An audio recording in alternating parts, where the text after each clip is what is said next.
How you doing, family? I want to continue on this, doing a couple of videos on the meditation. Um, One of the things I wanted to follow up on, and what I originally wanted to focus on in these last two or three videos, is to draw a distinction between, and I mentioned it in the last two, projecting thoughts, and the correct thing I wanted to say is reacting or having reactive thoughts. So you can have proactive thoughts and you can have reactive thoughts. These are thoughts that are triggered by something that happens out here in your environment. Proactive thoughts is connected more to critical thinking, which means you decide what you are going to be thinking or holding time in this mind space.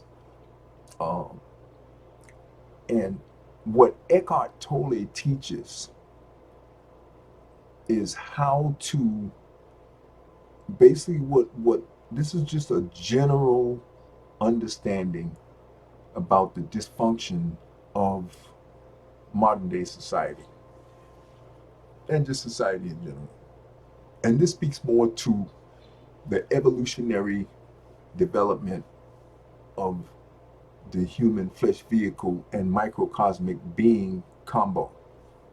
Um, Projective thoughts, which is based in critical thinking skills, is more a product of your microcosmic spirit, the watcher, deciding to promote a thought. That's you and what you want. The flesh vehicle is always trying to trick its way into staying in control by doing a whole bunch of mind games. It tries to go back and bring up something that can trigger an emotion so it can distract the thoughts that you had in there and move you to reacting to some old stuff that is long overdone, over and completed, and it should have no emotional uh, control over you or cause you to go back to relive that emotion. And that's what the flesh, they call it the flesh vehicle. We call it the flesh vehicle in uh, in spiritual culture back when I first started 42 years ago. And we never called ourselves this body.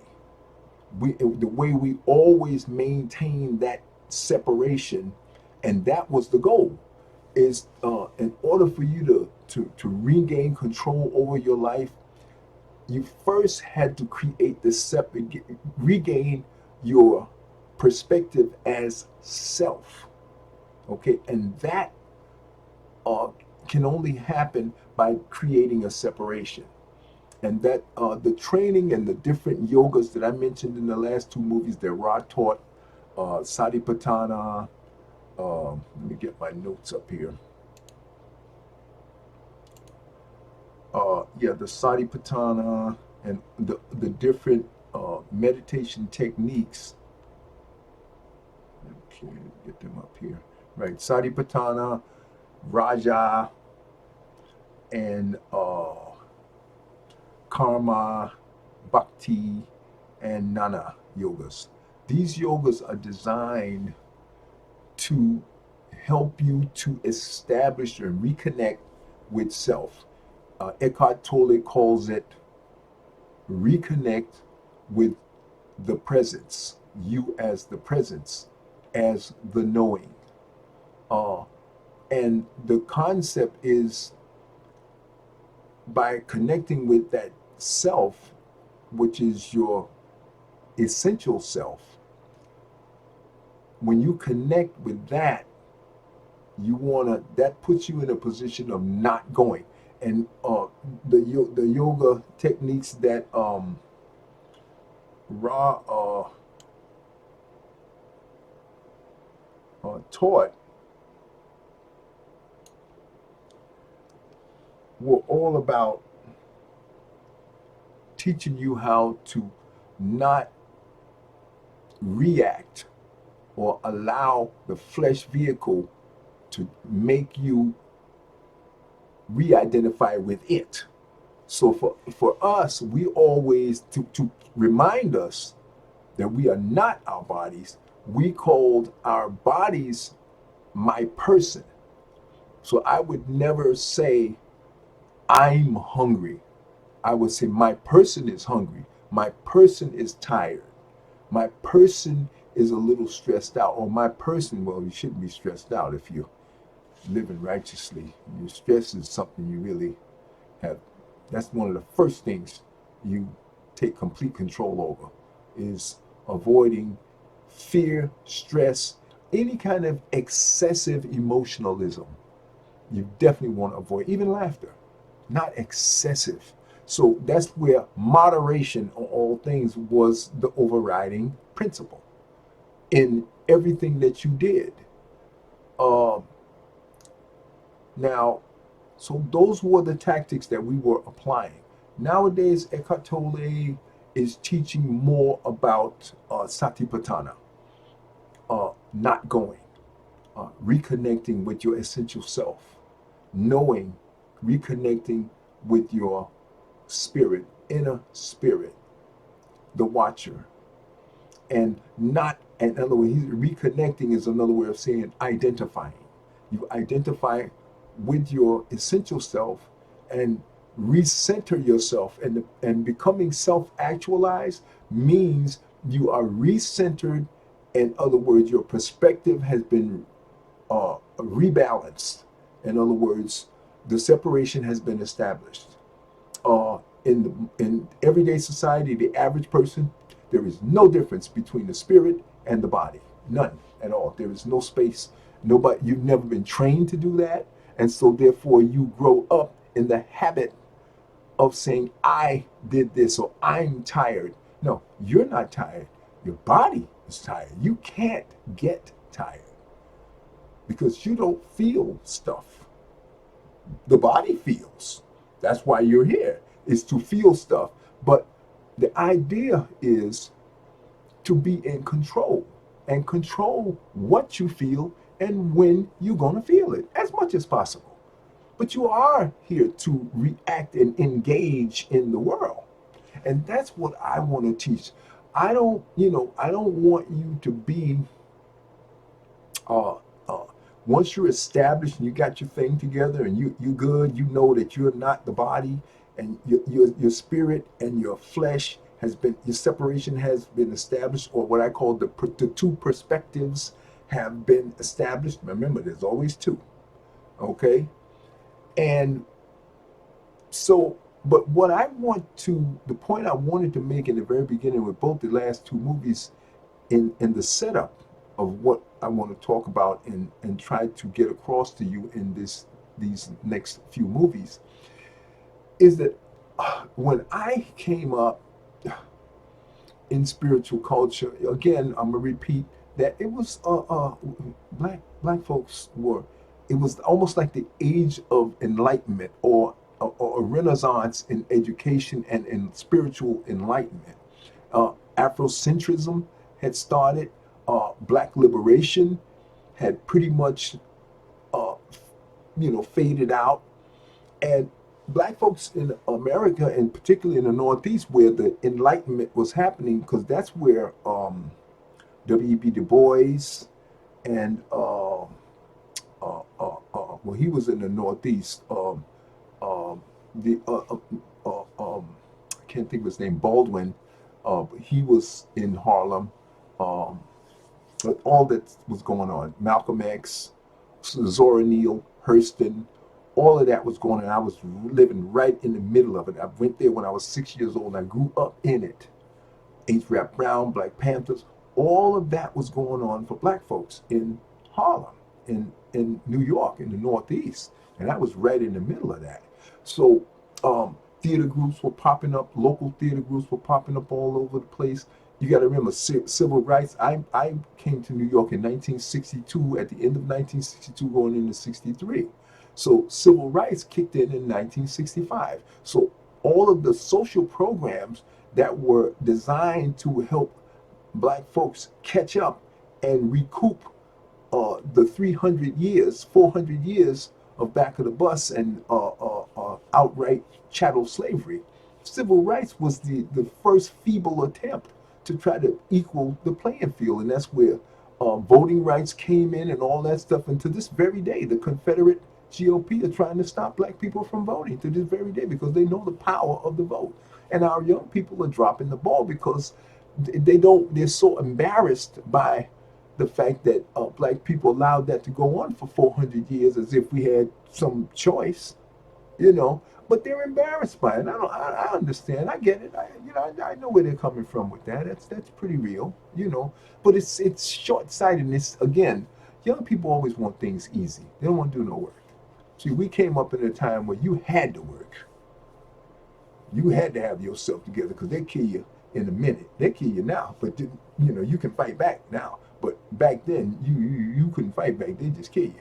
Except in our neighborhood, in the black neighborhood, we had a lot of control. So that's why we were a little more aggressive and far more assertive about our rights. And that's why to this very day, people up in the Northeast are way more assertive about fighting for their rights than people here in the South, because everybody who really had any guts and balls marched to D.C. with Martin Luther King, or they was hanging out with Malcolm X, and they were these were the two sides of the whole civil rights movement that was going on. But anyway, I'm just saying all that to say that this is the environment that by the time I was 22, I'm coming out of that. So black liberation was established. Boom. It was in place. We had black actors. We had, stuff was going on. Black folks but it was a renaissance for us. So part of the therapeutic apparatuses, for lack of a better term, a lot of the therapeutic workshops and work that we were doing on ourselves, we were reaching and grasping for black history, African history, Caribbean history. We wanted to get caught up on what was really going on, because prior to that, we were being brainwashed by the Bible and all that other crap that white folks was putting out. So the Bible, everybody was still coming out of that brainwashing. And my group, the group of people that, black liberation folks, African-centered folks, black folks, Afro was out, Black and I'm Proud was happening. So there was a renaissance in pride, black pride, that was part of the therapy to help us move away from the PTSD that we were all going through. I wasn't going through it as much, but my mother, to this very day, she's done. PTSD, those folks that went through all that, for the most part, are done. And we just want to keep them comfortable. There's nothing that we can do to change their minds, but we're the next generation. The baton has been passed to me. I'm passing the baton to my son and his grandson, my nieces and my nephews and stuff. And most of them don't want nothing to do with it because it seems like a lot of work. And it seems like a lot of bogus hope. And they always want to say, oh, that was back then. And we don't need none of that stuff now. And so they miss the PTSD that was genetically passed down to them. And L. Ron Hubbard will talk about a lot of that stuff with engrams and a lot of the trauma. And that's why, most of them were children born of the crack generation. But they don't have no idea what's going on. They are lost on a whole nother level. So, and to run away from the shame of all of that, they don't want to know about nothing black, nothing, just on a superficial jive level, so they can be able to say, oh yeah, I know about that. I'm into the black, I know. That's all these kids will just give you this superficial, yeah, but don't bother me too much, because I don't want to be bothered with all that African stuff. But that's what happened, PTSD. You cannot be 400 years of back of the bus and downright brutal chattel slavery, slaughter, killing, murder, and terror for 300 solid years. 300 solid years. And then you had another 100 years of quasi-slaughter terror. But terror was always the number one weapon that the Ku Klux Klan, the neo-Nazi, now they got neo-Nazis and skinheads. They ain't had none of that.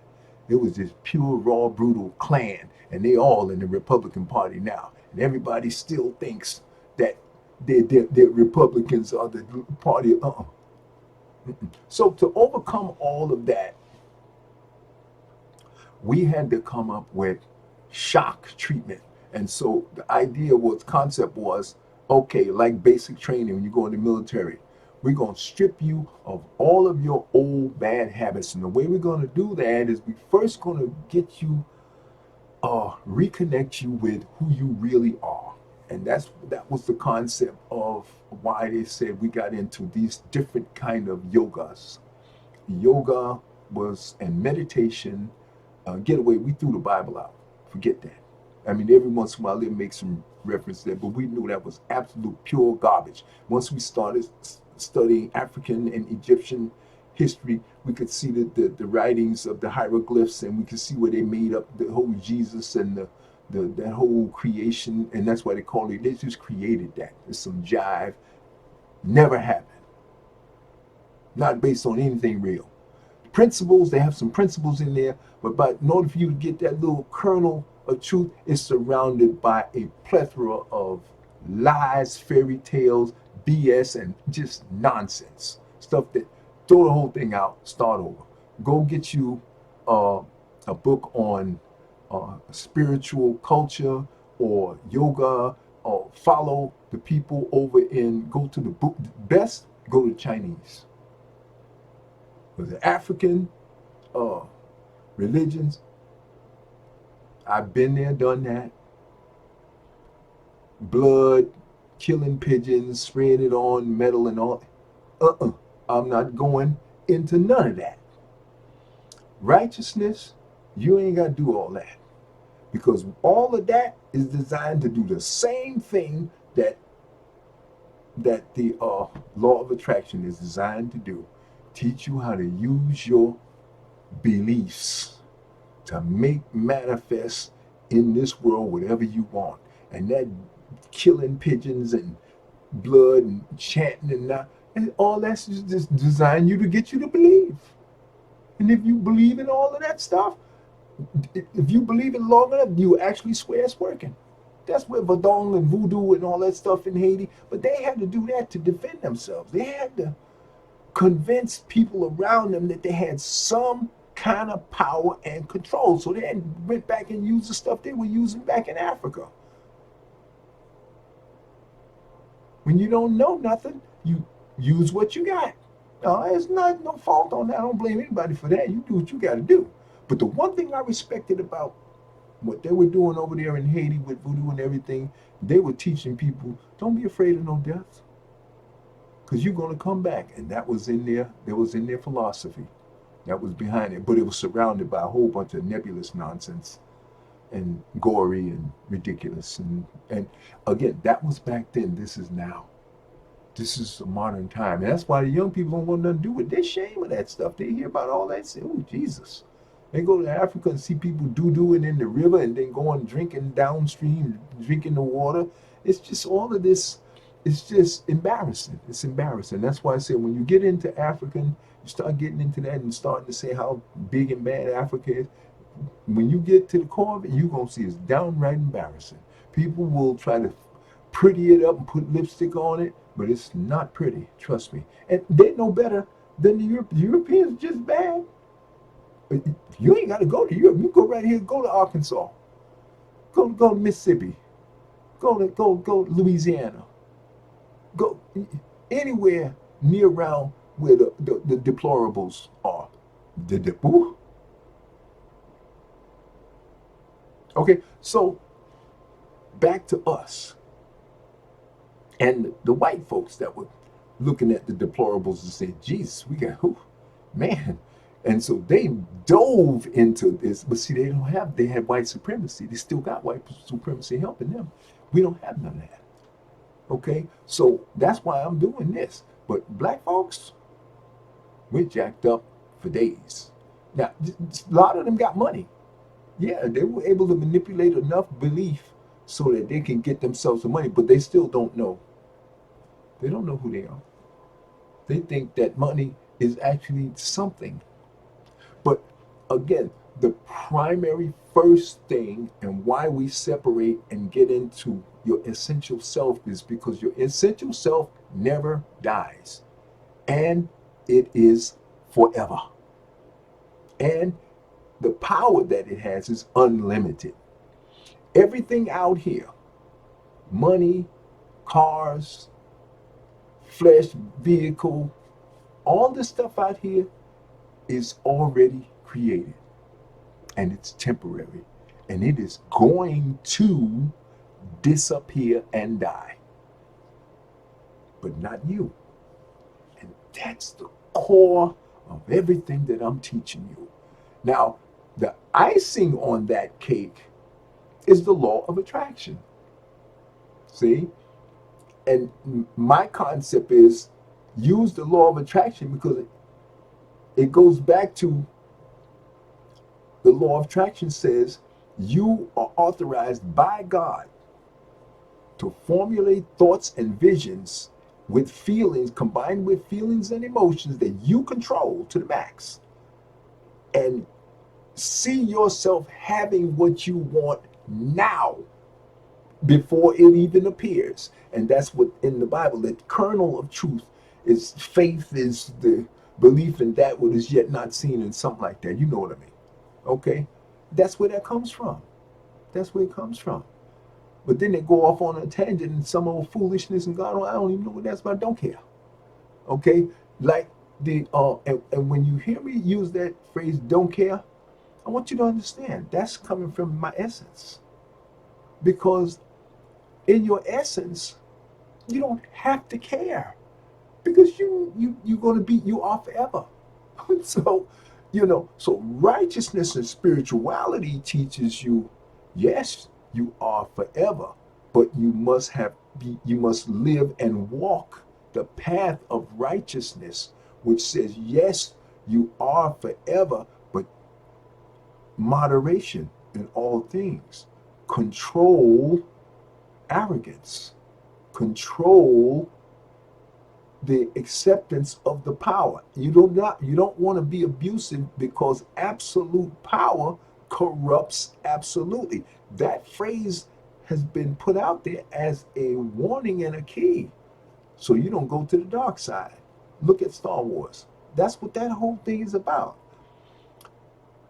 Once you realize you have power, very easy to be abusive.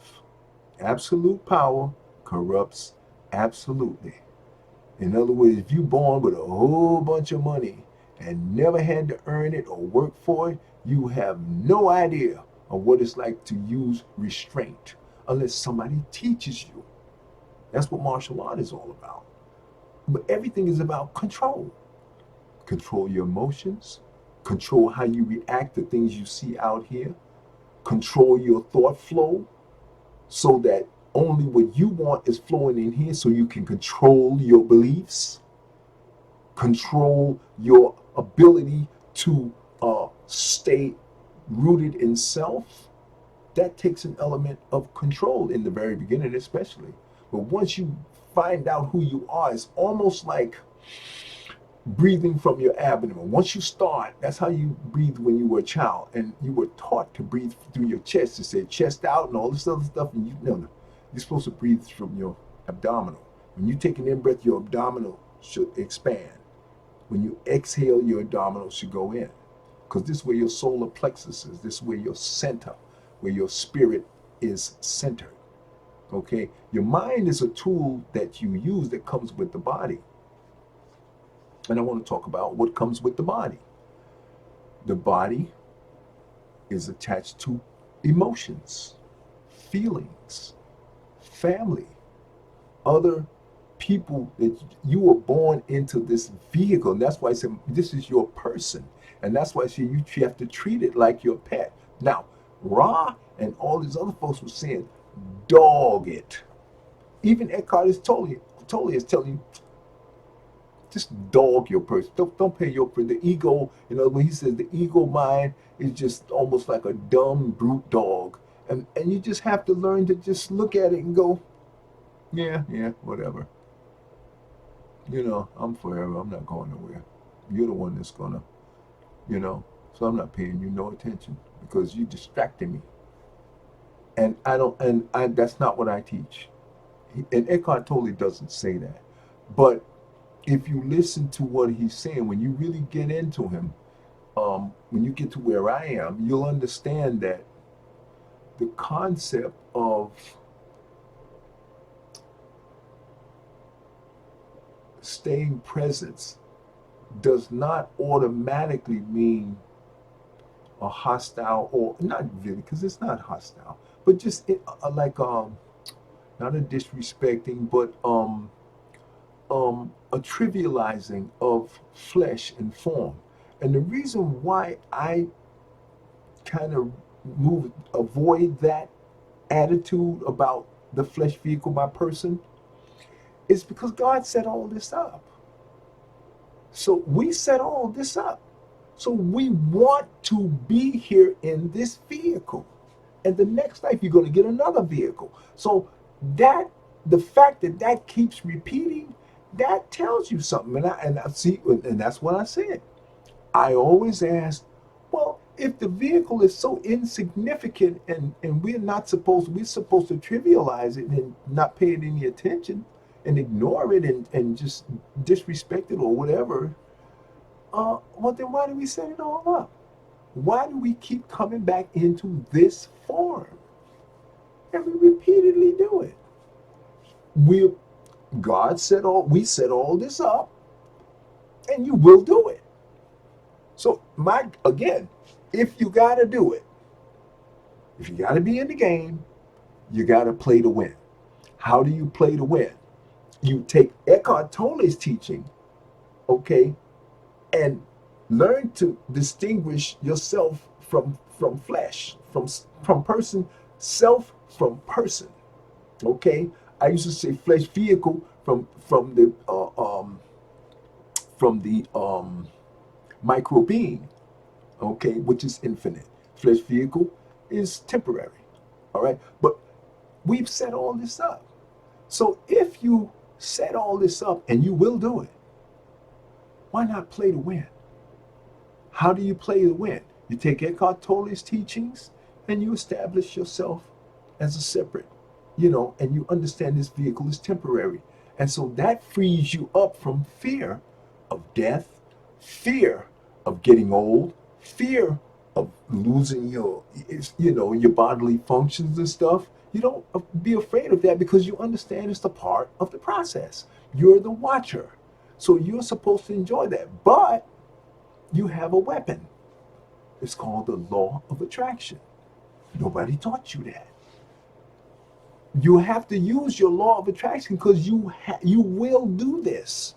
You're going to be in this vehicle here. So you got to play to win. How do you play to win?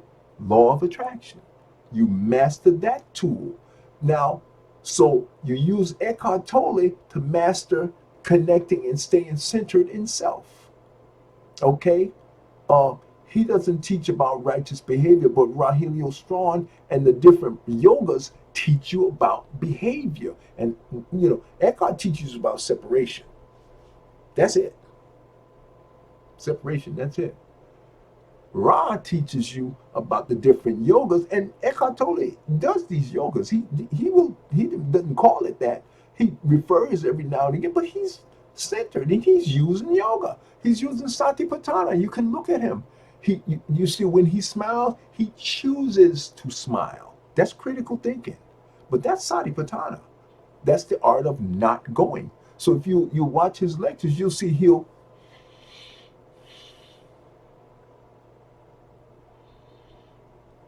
and he's connecting back with self. And when he does that, he doesn't care what you think. Because self doesn't care. God don't care. Subconscious machine don't care. Microcosmic being does not care. You gotta understand that. And it's not personal. It's just that's how it is. That's how it is. It's not personal. It's discipline. See, and you're not used to this. If you're in the world, you're a person who's living in the world, this is a mind-boggling change from the superficial, and you swear you were doing something. But I can tell you how you know that you have these people that get all these millions of dollars and they're not happy. You know why? Because they're not centered in self. Until you are centered in your power source, I don't care how much money or material things you get out here in this temporary world, it's all going to disintegrate at some point or another. But not you.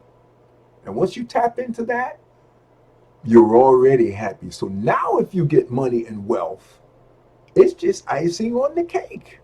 But the cake is being centered in the realization that you will never die and you have unlimited power. You just don't know how to use it. And the law of attraction teaches you that.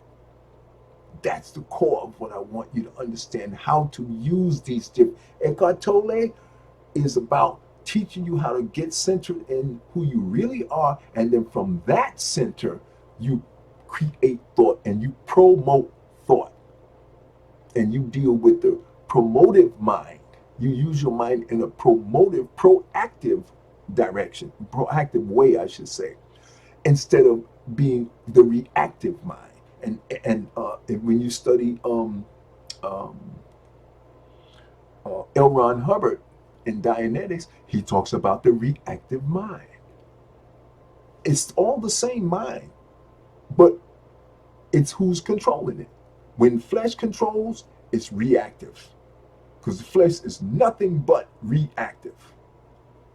Center who you are the watcher, you are proactive. And when you get fed up with reacting, allowing the mind and the body to react, and because you're watching that, what's reacting is not you. And in its reaction, it's taking time, mind time. It's taking up mind time.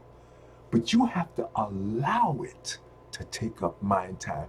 That shows you your authority, that you gave yourself. Because in order for the flesh to do anything, you have to allow it. And see, this is, I talked about this in the prior movies, but this is when you keep these realizations in your mind, you will get stronger and stronger at staying centered, because you didn't even know that's who you are prior to now. All through slavery and all of that stuff, you lost and you forgot who you are.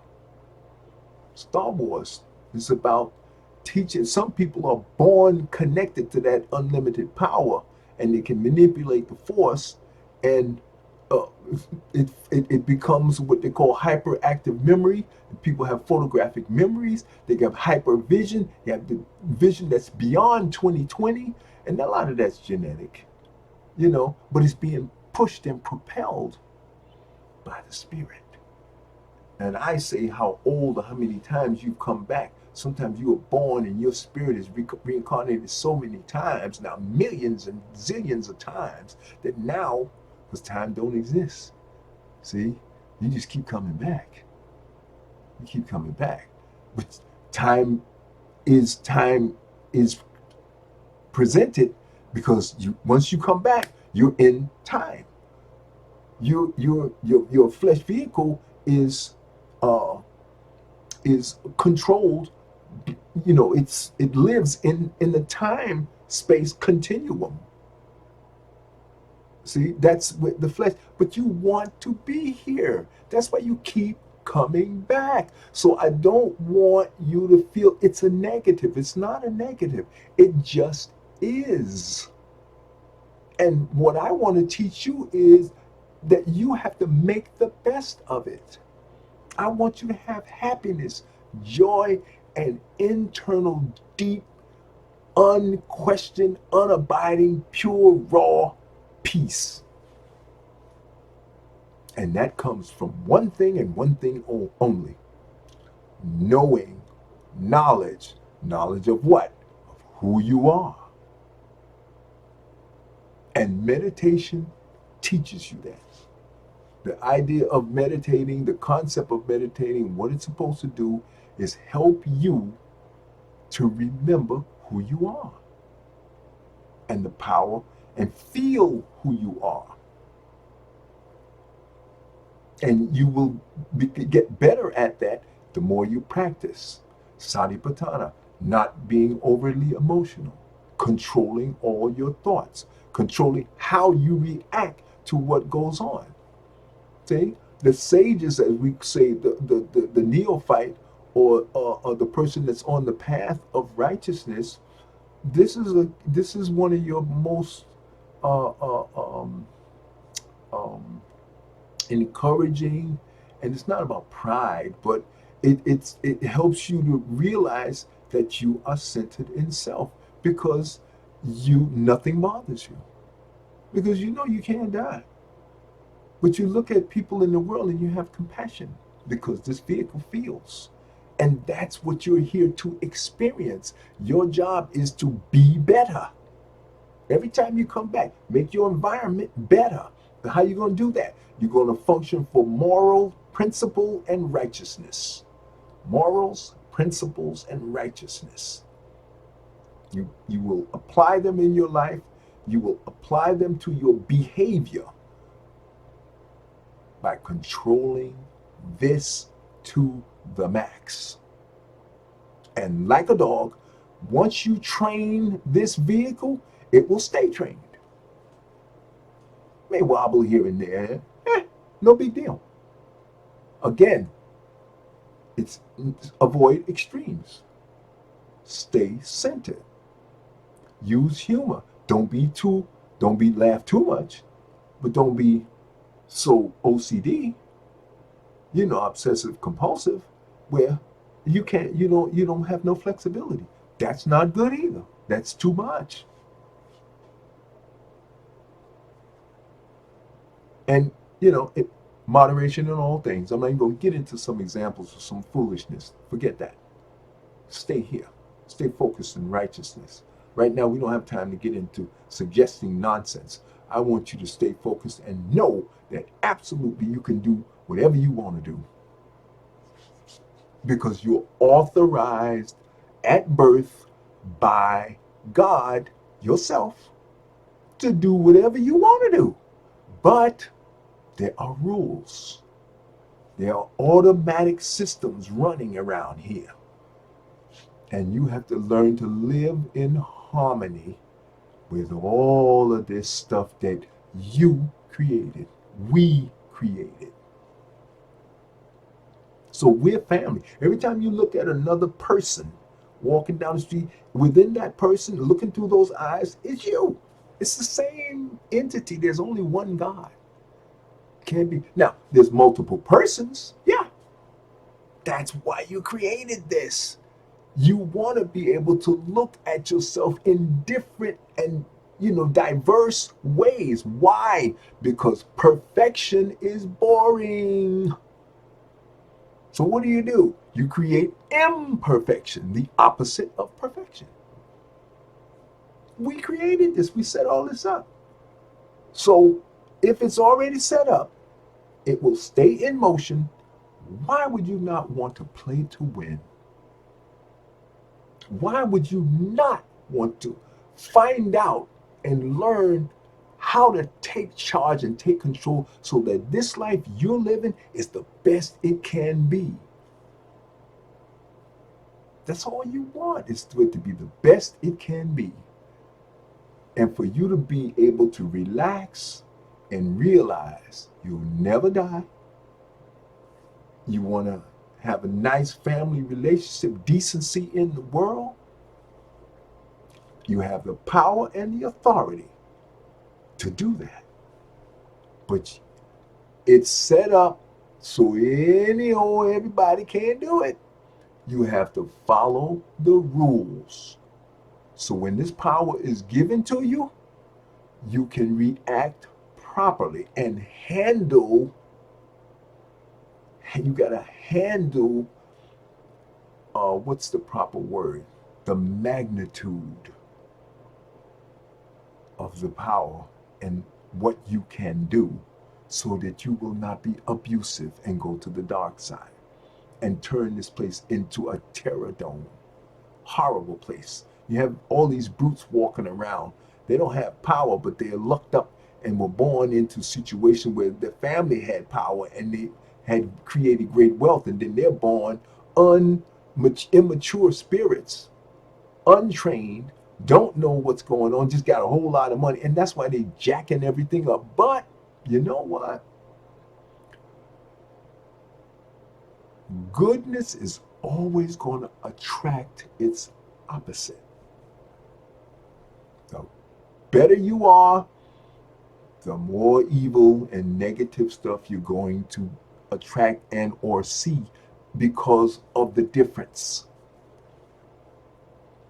And like I said earlier in the earlier movies, this is never gonna go away. There's always gonna be another Donald Trump. There's always gonna be another racist or white supremacist, a psychopath, a sociopath, because everybody's born into these vehicles, and either the spirit is immature or the spirit is totally clueless about what it is, and the spirit is completely and totally identified with the flesh and the material world, or the body that the spirit is born into is so dysfunctional that the mind is not balanced. You're out of your mind. You're out of control. You're dysfunctional. PTSD to the 10th power. You're a sociopath. Life, and see, and you can tell, see, a sociopath is a spirit that knows it's forever and knows that all of this is temporary, but they don't know it's temporary, and they just kill because they enjoy killing. But that's, see, that joy, what's feeling the joy is the reactive mind. That's why you got to get into Dianetics. I know it gets very confusing, but you can do this. If you're listening to this video, you can do this. Otherwise, you've been long. Stop listening. Okay? So you got Dianetics that can help you control the PTSD, and one of the ways of healing and clearing yourself out. The other you have is the yogas, Satipatthana, Raja, Nana, okay, Karma. You got all these different yogas that you can use. All right, what are they designed to do? Get you back into balance. Instead of you being like this or like this, get you back into the center. How do you do that? Separate and have us establish the distinction between the person, flesh vehicle, which you are riding in, and the micro spirit, which is directly connected and is God. Same micro spirit that's in me is the same micro spirit that's in you. No different. The vehicle is different. The vehicle has a personality. That's what we call it, a person.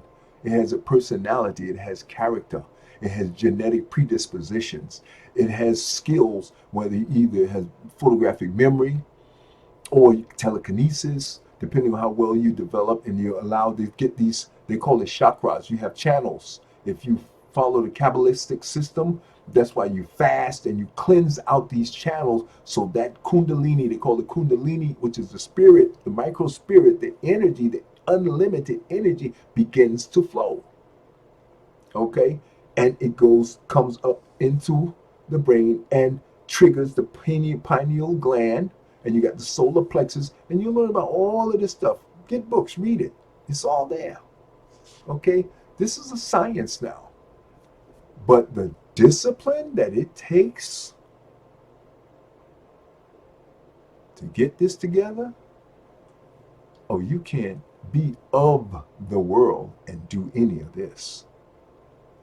You can be partially of the world and do it, but once you get this, you can go back out in the world, and you'll be in it, but you'll never be of the world. In other words, you'll never identify with form. The world is form. But the world is temporary. The flesh vehicle is temporary. Okay? I'm so glad that I finally got to this part of the training, because this is the core of what I wanted these last three movies to talk about. And I think that'll be movie 25, 26, and this will be movie number 27.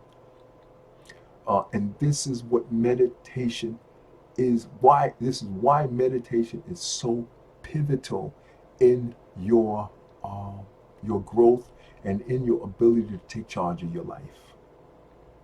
Everything has a purpose, okay? And you can do this.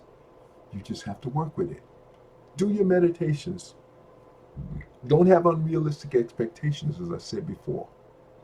Okay, do your meditations. Learn to control and stay centered and get comfortable, like I said, with being you. That's the more, street level, classical or just common way of saying things. You have to be comfortable with just being in your own skin, in your own person. But by establishing that separation, that you are not the flesh, you are not the mind, you are not the thoughts, you are not your beliefs. You can't be any of those things, because all of them are temporary. The only thing that is permanent and will never die is you, the watcher. You will always be the watcher. You will always be the knowing, as Eckhart Tolle says. And when he says you have to be in the now, that's what he means. Be connected with your essential self. And in that is nothing but pure, raw knowing, because you're perfect. That's why you're here, because this is imperfection. Perfection is always going to seek out its opposite. And that's why that's why you're in the description of what I said you're an electromagnetic, you are a spiritual and metaphysical being that has placed itself into an electromagnetic environment that is controlled by electromagnetism. Everything is cycles and electromagnetism. Why is it I say magnetism? Because opposites attract. Positive seeks negative, negative seeks positive. And when you study electricity, magnetism, positive seeks negative. Duality. Good seeks, not seeks evil, but evil seeks good. Look at Star Trek, when perfect example of that is when, and this demonstrates why you need each other, because Jim goes onto the transporter and there's a malfunction with the transporter, and instead of it putting him back together, it splits his ego flesh vehicle, they call it the ego self, from the good self. And when you look at the TV, the Netflix series with the two brothers, Supernatural, in the end, God or good, so they really mess it up. But the point is, they're trying to show you good and evil, and that God got mad with his sister and locked her away, and she got mad and she came looking for him. And the only reason she was bad and tearing up the place is because he wasn't loving her. He wasn't giving her the love that she wanted. Because good must stay with evil. They belong together. They're two sides of one coin. When you and this is where I want you to be. Once you tap in and you understand, you will I am intuitively connecting the dots. When you've done this as long as I've been doing it, a lot of stuff comes to you. Don't let nobody tell you, oh, you don't have a PhD, you don't have a master's, you can't know this.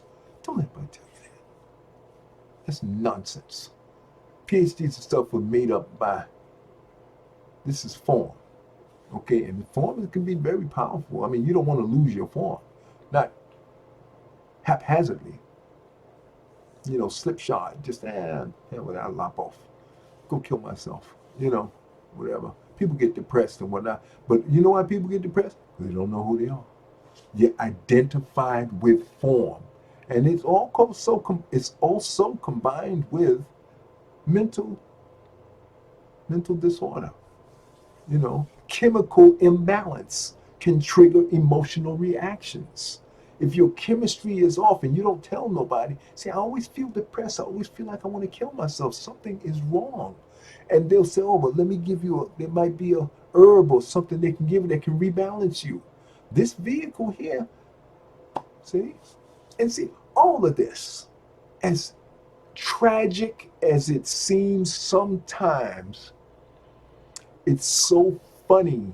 And Eckhart Tolle, one of the last lectures I watched, he talked about how laughter and humor can help kind of soften, the seriousness, and you always don't see yourself as so serious. And it's important you not do that. And a lot of young people, they live on this, but that's a coping mechanism. When you don't know who you are, when you do know who you are, now the choice not to be so serious is a choice coming out of centeredness in self. See, whenever you do anything centered, coming out of the centeredness of being in yourself, what you are is you basically are promoting. You're functioning from what is normal. You're not reacting to what's out here. I mean, you can do some reacting, but see, when you react knowing you're reacting, it's an act, or you are critically thinking about how you're going to react, and you know that it's not you, the thought, it's not you, the person speaking, but you're deciding to use your vehicle as kind of like a puppet to project a particular action because you want to. But you know the thought is not you. You know it's part of your act in being in this world, which is where we put ourselves. We want to be here. And so let's have some fun. Let's enjoy. That's why I always say have fun, enjoy yourself. Okay? Life is, you're here to have fun, but you can't enjoy yourself if you seriously believe and are identified with this self and, oh God, I'm going to die, and oh, my life. And so instead of you living your life, you focusing on something that ain't got nothing to do with right now. And that's what Eckhart Tolle, don't get into what may happen. Be here right now. Function from that. Use the law of attraction to promote and create beliefs for yourself so that you can take total control over what is going to manifest in your world. But if you're distracted with identifying with flesh and dysfunctional and PTSD and all this depression and bipolar and nonsense because you're not eating right, and if you eat wrong and your diet is bad, these things are going to you may have an allergic reaction. You don't know what the DNA of this body, how it functions. You got work to do, folks. You got so much work you need to be focusing on with that. Cut that TV off. Stop all that stupidness with buying hair and weaving and braiding it for beautification is fine. But the lashes and the Botox in your cheek and bunkie and butt, and come on, it's identification with flesh. And it's what we call superficial. And this is what keeps us from being deeper and moving on to a higher plane.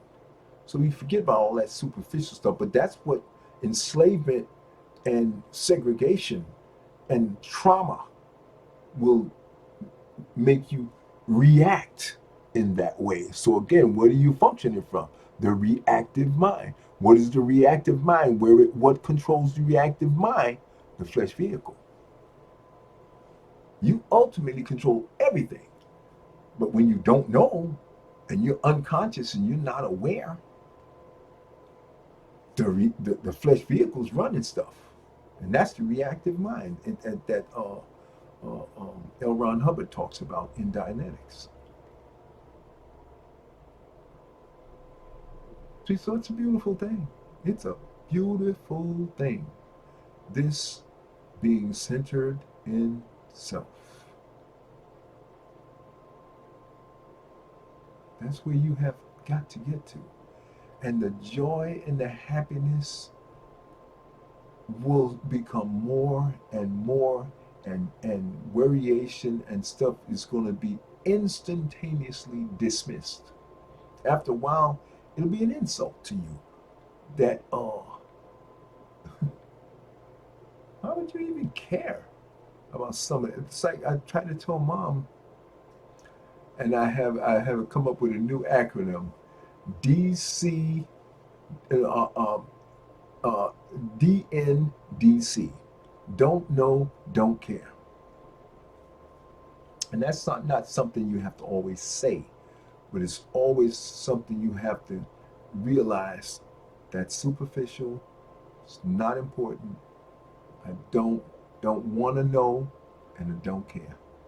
Don't waste my time with superficial stuff like that. Now, you have to be compassionate and be the bigger person. You're centered. Most people out here are not. So, the adult in the room does not stoop and become reactive like a child would. In spiritual culture, if you're too reactive, they call that being immature. Immature, how could you be immature? Oh, your spirit is not in control. Evidently, you're not doing your exercises because for some reason you're being overly emotional, or you're letting things bother you that should not be bothering you at this stage of your development. See, you got to get that together, and these are going to be your indicators to let you know, oh, hey, I don't have it together because look at me the way I'm reacting. This is, and see, that separation will become always constant. You say, my person is feeling an emotion that I don't want to feel, and so that means I got to back up and see what's going on here. Why am I allowing? Why is this happening? I don't want to allow this. I got to get regrip. I got to reconnect and redouble my effort. And it should be effortless, but recenter myself. Once you get recentered, boom, everything falls away. Because nothing is real. Nothing is important. The only thing that is real is the watcher. It's you. The thing you want to do, though, is what skills do I have? How can I, use this power I have to manipulate and instantly and make things happen sooner, faster when you want them to happen?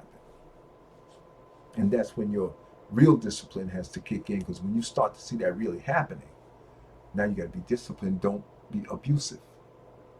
Moderation in all things. Moderation in all things. The only thing you don't have to worry too much about is meditating and being with self. But you should be able to meditate. I can meditate easily for about 45 minutes, no problem. And again, you have to make yourself remember to breathe, because you're so deep into just being in that peaceful place where time doesn't exist. And that's why once you go there, before you do it like that, you look up and an hour's gone. Because time doesn't exist here. It doesn't. You have to wake up and come back into form, and or reconnect with form. Okay, not identify with it, but you were put here. You set this up, so you want to be here. And this is the distinction between my philosophy on life, and I have a more comprehensive or more holistic and balanced view of existence. Eckhart Tolle, he just doesn't feel that, I don't think he feels that it's unimportant, but I think he wants to keep people so centered in self that he's, kind of hesitant to say that it has a level of balance and importance in the scheme of balance, that the flesh vehicle has an importance, like a pet. Like your pet is a part of your family. You don't treat your pet like it's some unwanted entity. You treat your pet like a family member. You love them. You care that they're happy, and you have to treat your vehicle the same way. The reason your vehicle is doing what it's doing is because it's out of control, and you have allowed that. You didn't do it on purpose because you didn't know, but you still allowed it. And if you've been doing it for 40 years, 20 years, 30 years, 10 years, 15 years, this vehicle works on cycles. You have to repeat. You have to repeat. Try training any animal. You can't tell them to do something once and they get it. You got to repeat it. Everything is repeated. Your heart beats repeatedly. Sun comes up, goes down repeatedly. You keep having to eat. You keep having to go to the bathroom. Everything repeats. Everything in form in the finite world repeats. It's an electromagnetic cyclic environment. And your vehicle is an electromagnetic based cyclic vehicle. It works on cycles. And the heart is the synchronous source of the beginning. Beat, beat, beat, beat. Okay? Everything is cyclical. That's what you were born into, and now you know. Okay? I'm over my time, but that's the core, and that's why you have to do what you do, so you can enjoy life. Take charge. Use your power. Get centered in self. Feel the power and the peace, okay? And the infiniteness of this, and get comfortable with remembering what you are, okay? God is not a who. God is a what. We are an it. No gender. Yes, we just are. Just raw knowing. Just totality. Wow. Okay? Practice, practice, practice. Have fun. Draw away. Don't take anything serious. Because all of this out here is temporary. It comes and it goes. Your relationships, your mom, your dad, your brother, your sister, your uncles, your aunts, whatever. You're a man this time, you're a woman next time, whatever. Don't take it too serious. Master where you are. Take charge. Make your environment the way you want it. That's what all of this is about. That's what this book is all about. The anatomy of existence, which is what I just explained to you, was all about anatomy. And the power, the authority of belief. How do you control belief? Control your thoughts. Repeat, repeat, repeat. How do you gain control of it? Meditation. Satipatthana. Not reacting. Practice, practice, repeat, repeat. And after a while, you'll get it. You're going to get it. Everybody gets it, because if you're in a healthy vehicle, you're going to get it. Okay? And feel strong in that. Derive confidence and power and authority in the reality of who you really are. And that you are authorized by self to do what you do. And no other entity in existence can control belief and manipulate matter. No other entity in existence can do that. Only you. Be empowered in that knowledge. Be empowered in the knowledge of who and what you are. Who is the flesh? What is you?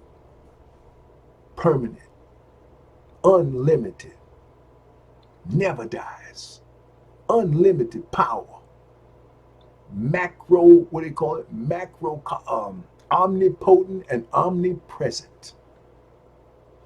The most powerful phrases and terms and characteristics that any entity in existence can have. Nothing goes beyond that. And that is you. Peace, practice, love, have fun, joy, and be prosperous and exceedingly healthy. And I'll see you in the next movie.